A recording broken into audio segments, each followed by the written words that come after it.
Hello everyone, this is a bit of a different video, like one of those that I made a while ago. For quite a while I wanted to make a video critiquing Samuel Huntington, and specifically an idea he promotes, which I like to call cultural determinism. That being the idea that politics is entirely shaped by culture, and that culture is the foundation from which all political development begins. This is, however, not this video. I've encountered a problem writing this video. Many people, including in my own audience, according to the comments at least, do not seem to know the difference between culture and institutions. I've noticed that these two very different things have become conflated with each other, and I even think that cultural determinism is to a degree to blame for that. The idea that culture is something that underpins everything that shapes our political lives, that all politics is driven by culture, that cultural differences shape different political outcomes, seems to have been so thoroughly ingrained in much of the public imagination that the simple fact that institutions and cultures are two separate things has become erased from public knowledge. So,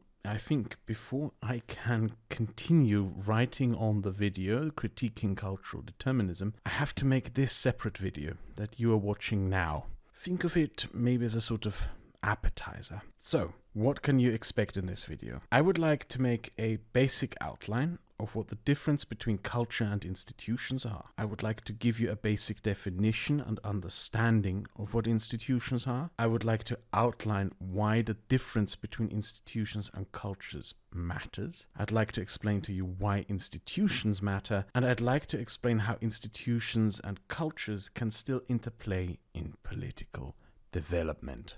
This video is sponsored by War Thunder. You have probably heard of War Thunder before. It is a very popular vehicle combat game available to play for free on PC, console and mobile devices. It includes over 2,500 different vehicles from 10 nations, from tanks to planes and armored vehicles, ranging from the biplanes of the First World War to the combat jets of modern warfare, from the first tanks used in combat to the tanks of the modern age. All of them in incredible detail and accuracy for players to use in huge multiplayer battles.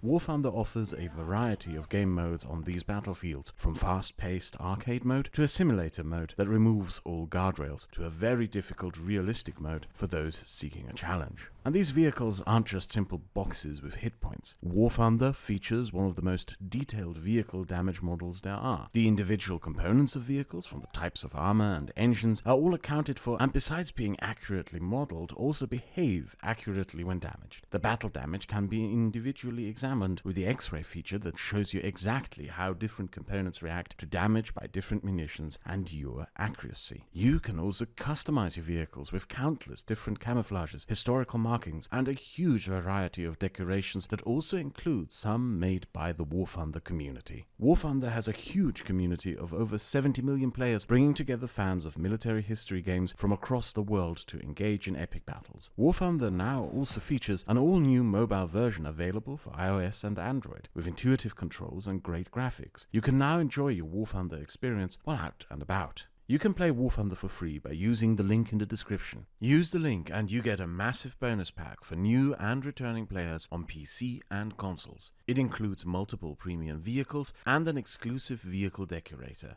Don't forget to click the link for more. Thank you to War Thunder for being the sponsor of this video.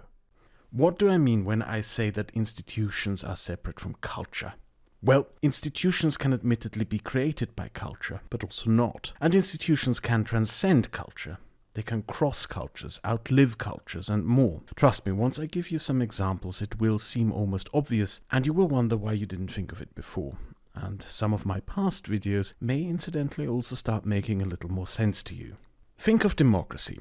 Who came up with democracy? As we all know, it was the Athenians. Now, look at where the institution of democracy is today. You will find it in Africa, in Europe, in Asia, in South America, in North America, across a plethora of various different cultures. Now, what about ancient Athenian culture? Well, where is that now? Are any modern democratic countries culturally Athenian? Where are the customs, the traditions, the religion, and the norms of ancient Athenians? Would you see them anywhere reflected within your life? No, you would not. Because let's face it, ancient Athenian culture is no longer alive and with us, but the institution of democracy still is. It separated itself from the culture in which it was created, and it transcended cultures to become part and parcel of many. Democracy may have been born in Greece, but it was not for the Greeks to keep. You do not have to practice ancient Athenian cultural norms to become a democracy. I already know that there will be those in the audience who will now say, okay, democracy as an institution has separated itself from Athenian culture, but it was still created by Athenian culture.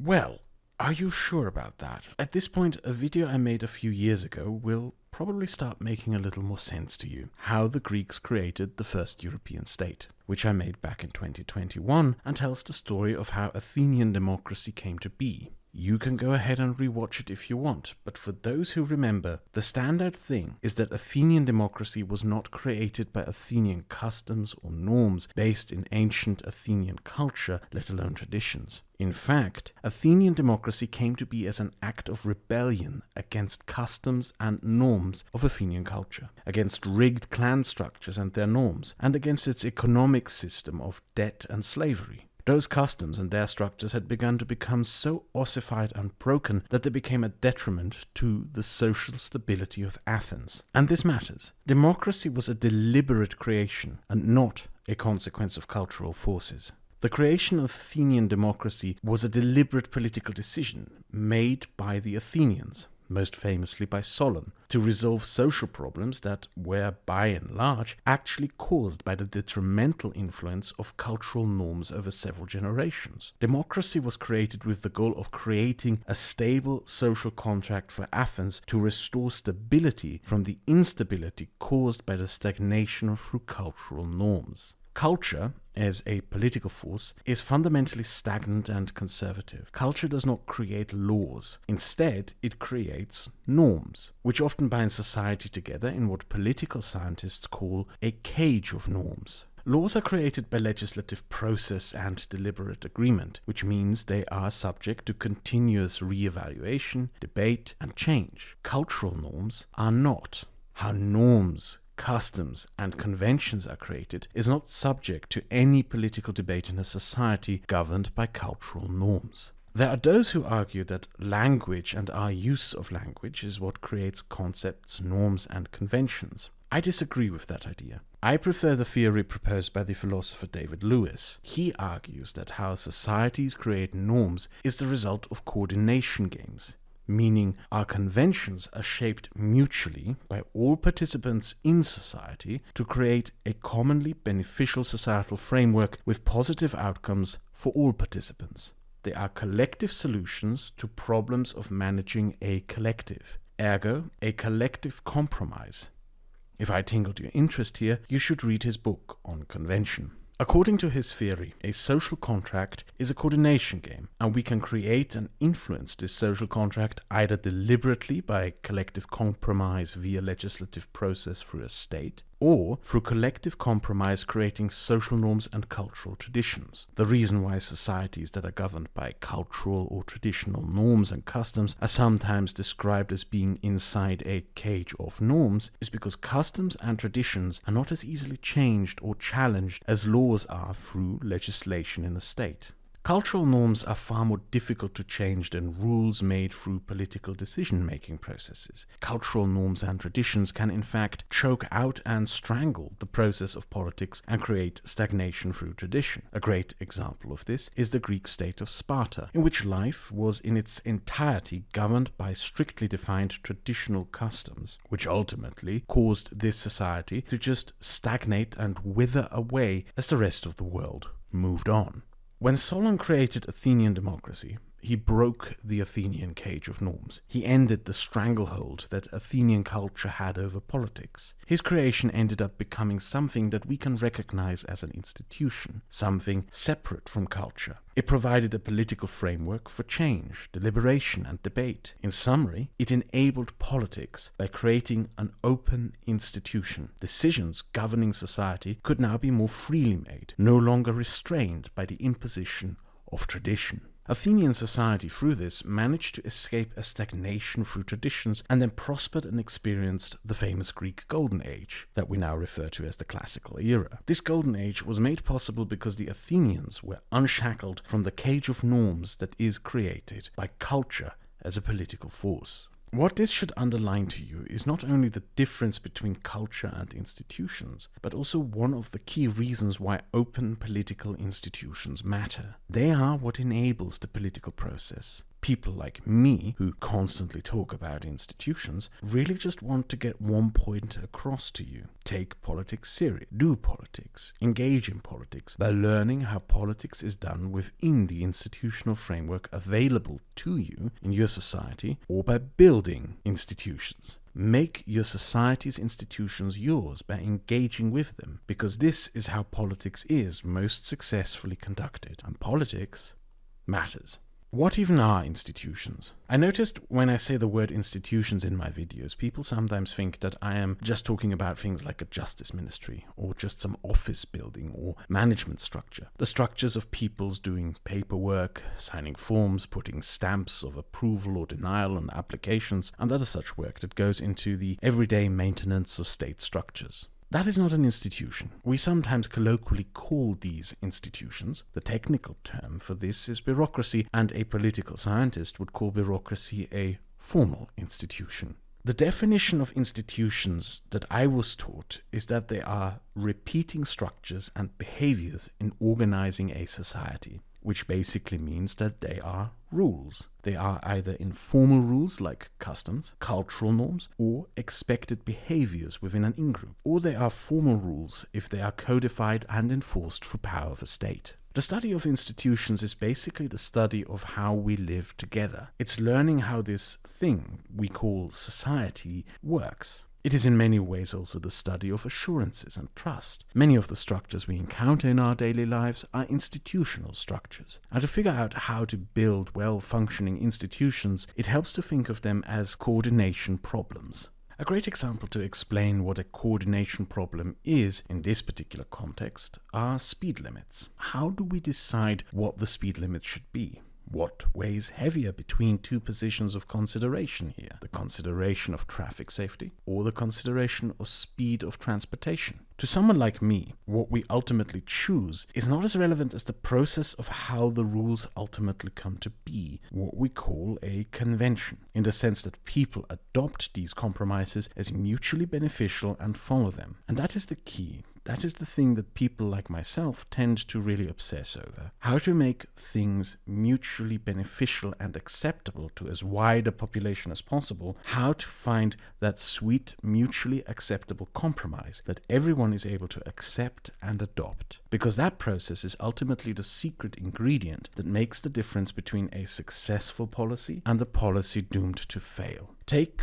for example, traffic rules. What exactly is this invisible force that makes all of us obey the traffic rules of our society? When I cross the road at the green light, I can rely on an assurance that I will not be run over by another member of society. There's a set of formal rules involved here. Nobody will run me over when I cross the road because there is a formal rule that punishes doing so. So here you have a means by which you can resolve a coordination problem. The use of formal rules, laws. But formal rules alone are often not enough to make a rule stick. Let's go to a specific place to examine the informal aspect more deeply. If you ever traveled across the English Channel, you will have seen the massive warning sign reminding English passengers to now drive on the right side of the road. Another example of a formal rule and how to remind people of a formal rule. But formal rules that are enacted by states and enforced by laws come with their limitations. Imagine for a moment that you are English. Some of you probably don't have to imagine. Anyway, you are English and you drive a car.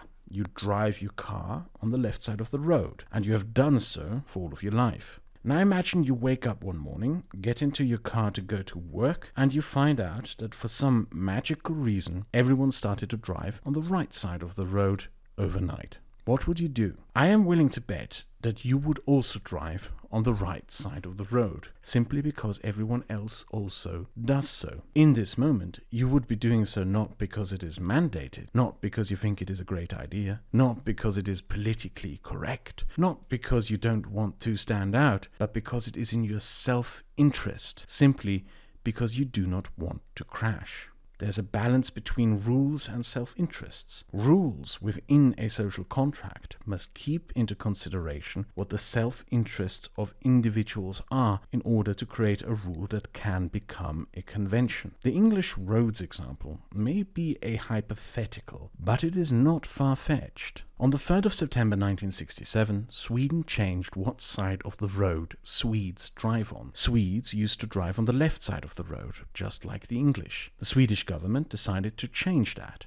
It announced the coming change, it prepared several months for it, and went out of its way to repeatedly inform the Swedish public of the coming change. Then, over the course of one night, on the 3rd of September 1967, all vehicles were banned from driving the roads between 3 and 5 a.m. A special shift of road workers changed all street signs between those 2 hours. The legal change came into effect by 5 a.m. and it worked.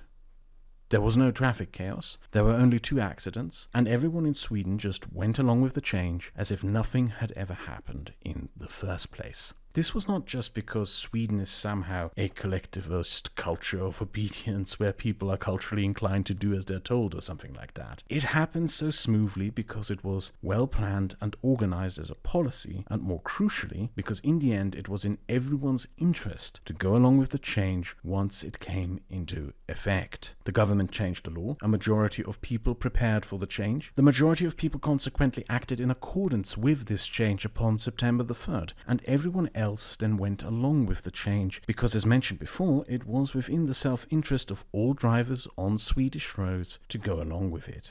I recommend you bookmark this example, or write it down somewhere, at least if you are someone interested in how to do good and effective policy, because this here, the change of what side of the road cars drive on Swedish roads in 1967, is in my opinion the example of the perfect policy, the example of how one should do policy if one wants it to be successful. It may seem almost banal to you, it may not even be related to any political issue that you personally care about or anything that you may wish to execute via policy. But the issue itself is not the point that I'm presenting here. The point is the execution. The careful preparation, the planning, the cautious yet still successful informing of the public, the taking into account how we interact with the everyday rules around the institutions we constructed in our society, ensuring that all have reached a common understanding through being informed, the fact that a case was successfully made on how this change is mutually beneficial to all, the efficiency of implementing the change, and then the success of the policy, not in that it was notable and famous as a success.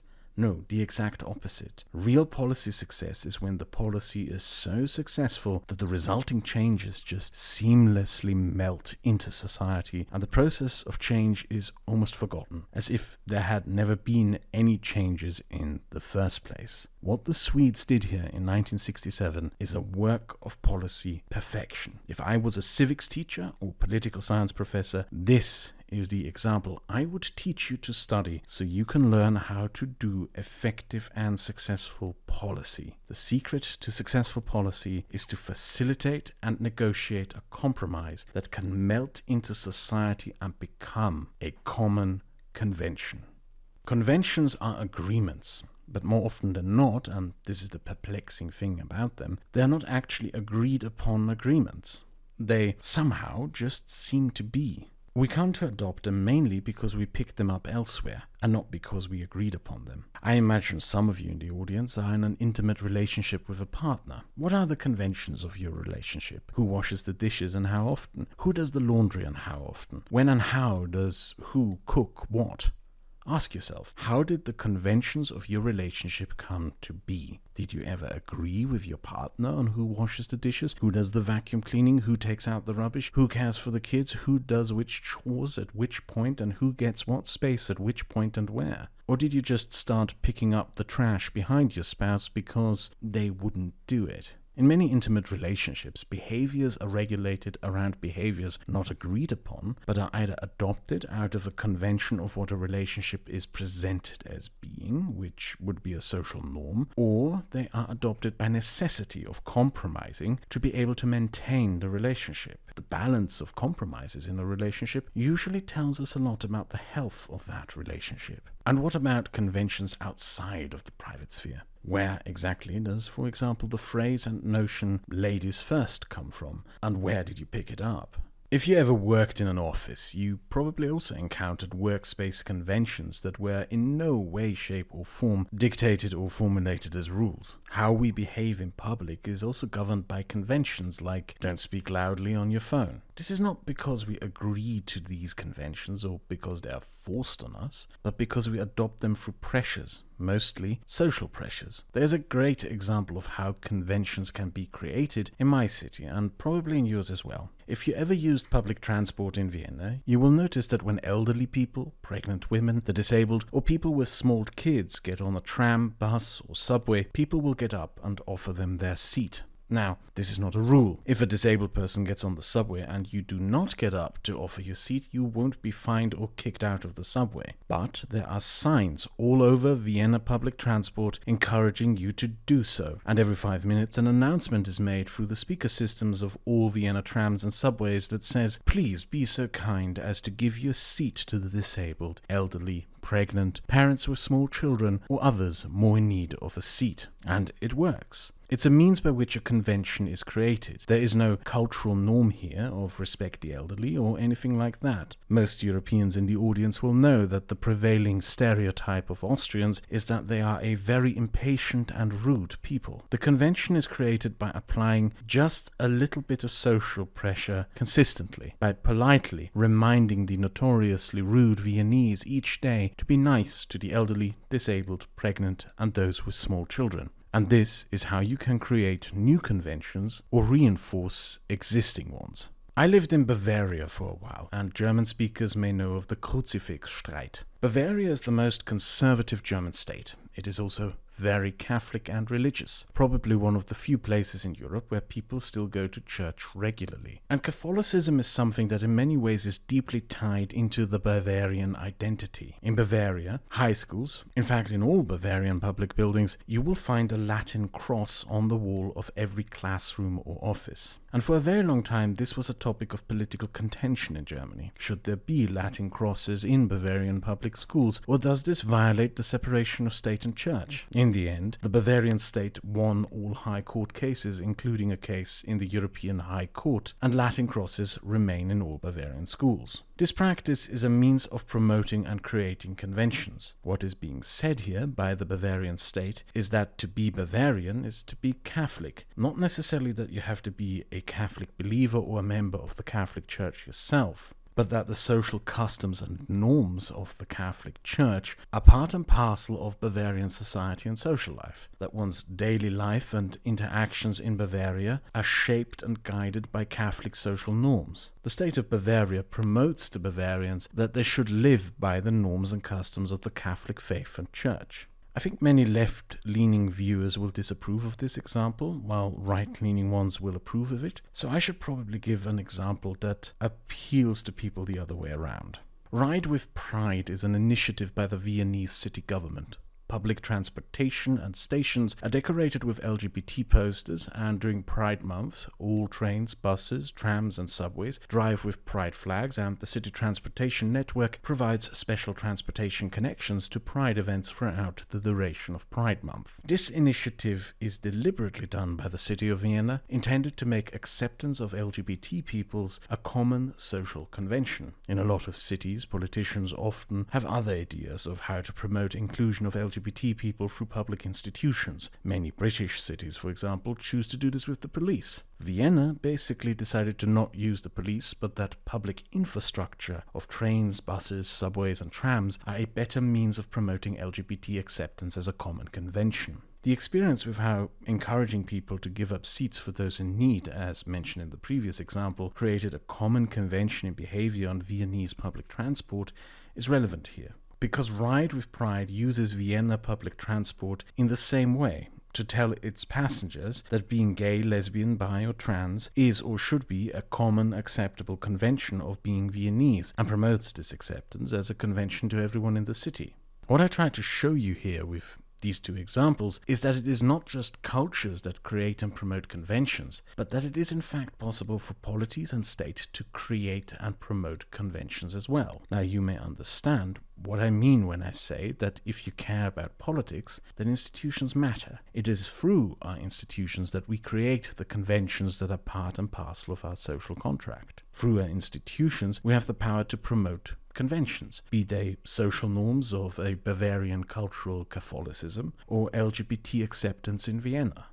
I'll give a final example to illustrate this to you. We used to heavily discriminate against the disabled. I bet viewers older than 35 or who are themselves disabled may remember this. Up until the 1980s and even 1990s, it was very common in almost all countries around the world to discriminate against disabled people. Weirdly enough, this is largely forgotten today, but yes, this used to be a thing. It was normal and acceptable to bully and discriminate against the disabled way up until just a generation ago.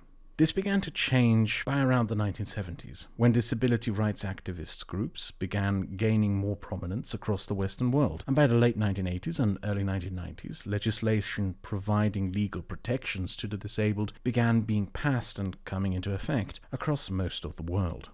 This is something that I should warn you, once you have seen it, you will not be able to unsee it. Have you ever stopped to look at how disability access is built into public and private infrastructure? Go to an office building or a subway station near you and take a look. They are obvious. On many occasions, elevators and bathrooms for the disabled take center stage. They are always designed to be clearly visible and central in the building architecture. And this is intentional, not just so the disabled can easily find them, but so that you can always also see the disabled. We could just as well build disability access hidden. We could build small elevators hidden from sight in some corner specifically for people in wheelchairs, but that would also put the disabled out of sight. The point of modern disability access in architecture, in how we construct infrastructure to be accessible for their needs, is to make them visible, so their visibility and consequent acceptance of them and their needs becomes a commonly accepted social convention.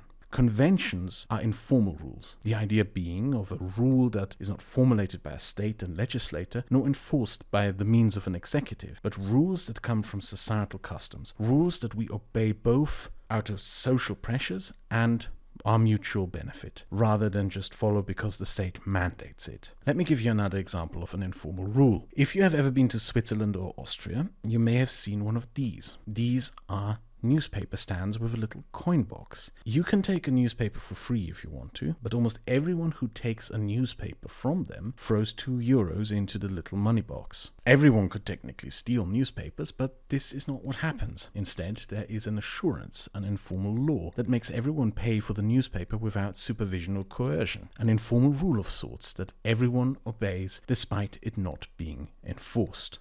I use these newspaper stands as an example deliberately because they were brought up to me in conversation with a Greek who lives in Switzerland and told me that if you did something like this in Greece, everyone would just steal newspapers. This is because of something that some of you may have noticed over the years is something that I try to point out to you a lot. Trust. How do you build trust in the institutions of a society, both in the informal and formal rules? How do you construct institutions within a social contract that enable and encourage people to work together collectively as individuals or in groups while having trust in assurances given by society, ergo in each other? Think of all examples that I have given you so far. A core factor in the functioning of all of them is that we trust in our formal and informal rules. Trust is the currency by which we can rate the value of a society's institutions, and the society can be either a high-trust society or a low-trust society. Another past video of mine will probably now make more sense to you. My video on the Greek debt crisis. I used to obsess over this topic in particular. In 2010, when Greece was on the verge of bankruptcy, the European Union, under the guidance of wealthy northern European countries like Germany, the Netherlands and Finland, forced policies of strict fiscal cuts and austerity onto Greece. As someone who lived through that time, one thing that really annoyed me was how the narrative that was the most popular at the time in the media and among politicians was that Greeks were supposedly just a lazy, spendthrift Mediterranean culture. And that could not be further from the truth, and with my video, in which I wanted to argue that what was the actual cause of the political environment that created the debt crisis were broken institutions of the Greek state, and the low trust that the Greeks had in the institutions of their state. As mentioned before, when it comes to the study of institutions and the rules and laws by which they function, we often like to differentiate between formal rules and informal rules. Formal rules are standards or laws that in complex societies are written down and enforced by an executive. There's a law in my city which says that if you throw away a cigarette butt on the streets or sidewalks, it is an especially outrageous form of littering and you will be fined €90. The reasoning given for this is the fact that a cigarette butt is so toxic it can poison an entire cubic meter of drinking water, and Vienna also has a very strict no tolerance rule on littering. Trash cans here in the city also all have ashtrays, which adds the additional social pressure to the pressure of a potential fine to use the ashtrays for any smoker. Here we have a formal rule, namely, don't litter the streets with cigarette butts, which is intended to be turned into an informal rule, namely that smokers will on their own accord also stop littering their cigarette butts by using the ashtrays made available at trash cans. The reason why we do formal laws, or why we create formal structures, are varied and mostly done by institutions of the state. It differs considerably from the previously mentioned examples of putting crucifixes into classrooms, pride flags on trains, or wheelchair access in prominent positions to encourage society to create new conventions or accept and preserve old conventions. If you're not Catholic in Bavaria, you will not be punished or persecuted. There will not be a new Catholic Inquisition persecuting Protestants and atheists in Bavaria. If you don't like gays in Vienna, despite what some right-wing loons will tell you, you won't be publicly executed by the Gestapo or something. But throw away a cigarette butt on the streets of Vienna and get caught doing so by the police, and you will be punished. Here, in the creation of a formal rule, the coercive power of a state is added on top of what is intended to be the coercive power of social pressure.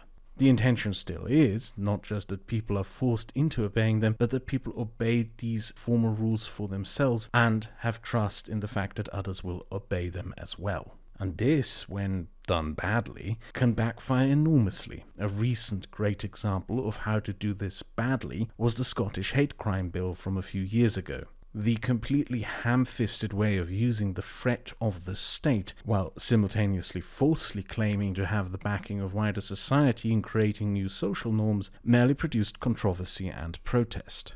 Many who politically distrust the state consequently also distrust formal law. The reasoning behind formal law, or on the political extreme, often evoke conspiracy theories as to why formal laws and rules come to be. I'd like to give one of my favorite examples here on the creation of formal laws, one that bridged institutional barriers. The European driver's license. European audience members in their 30s might remember this. Every single EU member state has the same type and design of driver's license today. This is a formal law. All European driver's licenses had to be standardized in appearance by 2011. I was 20 at the time, and I remember there were many complaining about this being a supposed conspiracy of the big EU tyranny, bigger mega-state Soviet Europe or something. But the reason for why we do these things are far more simple and, in this specific case, even somewhat funny. The reason why we have standardized driver's licenses in the European Union is because of the most wanted criminal in recent Irish criminal history, a Polish man called Prawo jazdy. Throughout the 1990s and 2000s, the Irish police was hunting Mr. Prawo jazdy. This notorious criminal was Ireland's most wanted prolific traffic rules violator. Over the course of several years, Mr. Prawo jazdy had accumulated an enormous amount of several hundred traffic fines and speeding tickets, and Mr. Prawo jazdy had not paid a single one of them, while continuously evading justice by deceiving the police through giving different addresses to the Irish police officers who had fined him.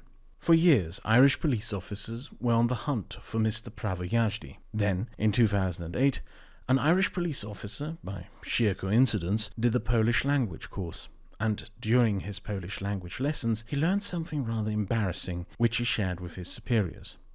Prawo jazdy is the Polish word for driver's license. What had happened here is that during Ireland's economic boom years from the 1990s to 2000s, tens of thousands of Polish migrant labourers came to Ireland to temporarily work on construction sites. And when they were caught speeding or parking somewhere illegally, they would show to the Irish police a Polish driver's license which had the words Prawo jazdy on them in a way that looked like the owner's name, and introduced himself to the police as Mr. Prawo jazdy. It became a common Polish means to avoid Irish traffic fines. I love this example, not just because it is somewhat funny, but because I can use it as a segue to perfectly illustrate how formal rules and informal rules can come into conflict. Ireland's traffic laws are a formal rule, constructed and enforced by the institutions of the Irish state for the Irish public. The Irish public follow these rules and trust in these rules and those who enforce these rules because they trust the Irish social contract that they are part of. But Polish migrant labourers who came to Ireland for 5 months to a year to earn money to send back to Poland began to develop their own informal rules during their stay. One of these informal norms was that if you got caught speeding, you could avoid the fine by telling the Irish traffic cop that your name is the Polish word for driver's license. This is not an expression of Irish low trust. It illustrates how new norms can be created, what incentives drive the creation of new norms, how different norms can clash, and how formal rules can not always account for all possible informal rules. And it is also a very great example to illustrate another thing. Problems arising from immigration are not always the result of cultural differences. Cultural norms can certainly come into conflict as a result of immigration, but I hope that this example illustrates that sometimes conflicting norms created by migrant communities can also be the result of very different incentives. The eventual solution to this particular problem was to create a common standardized European driver's license, so the introduction of a new formal law that crossed national borders and institutions throughout Europe. There are more examples of how formal law and informal law can conflict, and how the conflict between formal law and informal law can change institutions and thereby change how we structure society. In 2013, France abolished a law. Until 2013, it was illegal in France for women to wear trousers. This was officially signed into law by Napoleon in 1800. And yes, technically, it was illegal for French women to wear trousers for the next 213 years. This was a formal law, supposedly backed by the powers of the French state. But as is sort of obvious, eventually nobody obeyed that law. It simply became the informal law of French women that it was okay to wear trousers. And through persistently undermining the formal law by wearing trousers, the formal law eventually became so hollowed out that it was rendered nothing more but useless. Getting rid of the formal law and acknowledging the informal law as the new norm was in the end, no pun intended, a formality. So, conventions, as mentioned before, can admittedly be created by cultures. Conventions can be promoted by states, both formally and informally. But conventions can also be created and promoted from groups unrelated to culture or outside of the state for deliberate and specific political purposes. New conventions that challenge other conventions. Women's rights movements are in many ways the modern pioneers of this, of creating new conventions for the purpose of achieving their goals. On that note of groups building institutions for their own purpose, I would like to talk a little about Dutch political history. I have to spoil a bit of the big video series that I one day want to make, but that project is kind of stuck in a sort of time crystal anyway. A core institution that developed throughout Dutch political history, and is in many ways still part of the Dutch social contract to this very day, is something called pillarization. The Catholics, Lutherans, and Jews were allowed to practice their faith, as long as it was done hidden from the other communities within their own specific communities and didn't interfere with the rest of society. Basically, have your faith, but keep it to yourself, and do it for yourself alone. Out of this developed an informal rule, an institution that is probably well known to many in the audience, the famous Dutch tolerance. A religious factor also contributed to this development. In Calvinist theology, there is a concept called spheres of sovereignty. The idea behind this is that all life comes with its own unique responsibilities. All is God's creation, society is God's creation, and within society, God created segments of society, be it educators, craftsmen, merchants, or farmers, and all of these segments have their own unique responsibilities to their own communities, as well as before the wider society and before God. In the Netherlands, this theological concept encouraged the creation of a social system in which people of different faiths were left to be responsible for their own communities. Different schools, churches, etc. were seen as the sovereign spheres of the respective faiths and left in peace as long as these religious groups also left the Calvinists alone. The technical term for this unique Dutch institution became pillarization. Basically, it divides society up into different segments that function as the pillars, as in pillars of society. And together, on top of all these pillars, the entire society is built. What the pillars of society were continued to expand, evolve, and change. By the 19th century, industrial workers enfranchised themselves within the Dutch social contract as their own unique pillar of society with their own sovereign spheres over things such as social services policy. Political parties in the Dutch parliament began to be specifically representative of the interests of these pillars. Catholic parties that were only open to Catholic members and only represented the specific interests and needs of the Catholic minority. Protestant parties that represented the specific needs of their specific Protestant confession, and more. This system of pillarization also meant that there was not really such a thing as a wider political vision for the entirety of Dutch society, for political reforms that were by all for all, because by and large, Dutch politics focused around the segmented communal structures and their needs and responsibilities. By the 20th century, many in Dutch society began seeing this as a great shortcoming and failure within the Dutch political development, one that stood in the way of building a common Dutch society by all for all and one Dutch nation. Since the end of the Second World War, the Dutch have actively engaged in depillarization, which is still an ongoing process to this day. Political parties began opening up to everyone. A conscious effort was made by the Dutch political leadership to create a common Dutch society and identity with common institutions that everyone shared in and moved beyond the segmented system of social pillars. To an extent this worked, but to an extent it also failed. The Dutch political landscape bears very much still evidence of the persistent legacies of pillarization, in which many seek out responsibilities and authority over their own unique spheres within their own narrowly defined in-group rather than concerning themselves with the betterment of society at large for all Dutch citizens. But we can also see that in some of the other post-war political developments in the Netherlands, especially in how some of the major political reforms in the Netherlands came to be. Most prominent among these is the Dutch women's rights movement and the struggle for legalizing abortion. By the 1970s, Dutch feminists took advantage of the unique institution of pillarization to enfranchise women as a pillar of Dutch society with their own unique sovereign spheres. They opened illegal abortion clinics in the 1960s and 1970s. These illegal clinics were somewhat hidden, but still deliberately out and in the open, and everyone knew where they were. Within their activism and rhetoric, Dutch women's rights activists worked within the Dutch institution of pillarization, because what they basically did here was to demand spaces for themselves within the segmented, pillarized structure of Dutch society. They wanted to be recognized as one of the pillars of Dutch society with their own sovereign spheres, and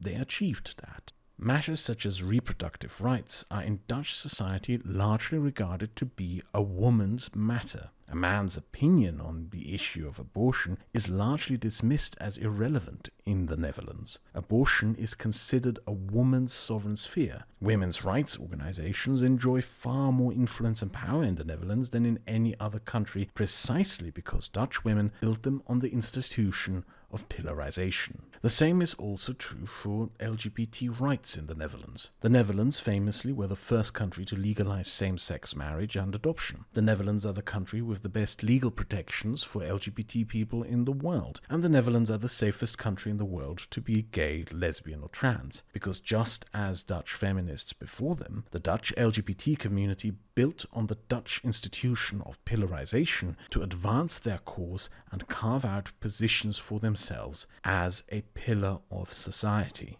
Dutch political history is a very interesting and unique thing. I do not believe that it was the intention of those Dutch Calvinists to create a social structure that centuries down the road would create the world's most LGBT-friendly society and country. But here we are. And of course, now that you all know this, there will be those here in the audience who say, well, the foundation of Dutch pillarization is Calvinist theology, so all politics is still downstream from culture.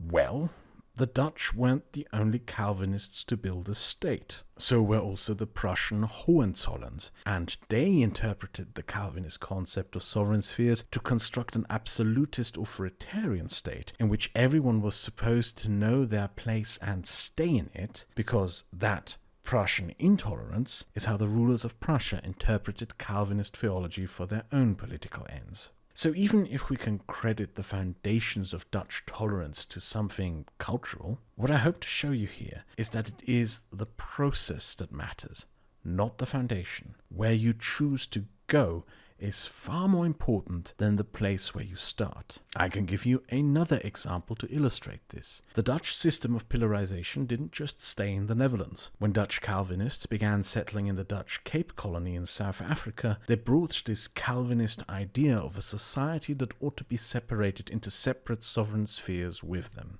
And as you probably guessed, in South Africa, this evolved into the notorious racist institution of apartheid. Apartheid is a very stark contrast to Dutch tolerance, but ironically, both of them have their origins in the same idea and place. And I hope it illustrates even more that the process sometimes matters more than the starting position. I'm going to stop myself here, and stop this video as well here. I could go on about this for hours, maybe one day I will. When I originally wrote this script, it was 50 pages long and would burst way out of the intended goals that I have originally set myself. The primary purpose of this video is to explain to you why cultures and institutions are two separate things, two separate categories. They can admittedly influence each other, but also not. And the reason why I wanted to make this is actually another video I was working on. I want to make a video critiquing Samuel Huntington and his cultural determinism. But in order to do that, I believe it is important to know and appreciate the difference between cultures and institutions. And it is also important to know this difference if one wants to be effective, in particular in a policy space. And I hope that at the end of this video, you all now understand what the difference between cultures and institutions are. So, well, alright. Thank you for watching. Thank you to Wolfhunter for sponsoring this video. Don't forget to check out the link in the description for the bonus pack, for returning and new players. And I guess I'll see you all soon again with a video that I wanted to make for a while, and I'm very much looking forward to a critique of Samuel Huntington and cultural determinism.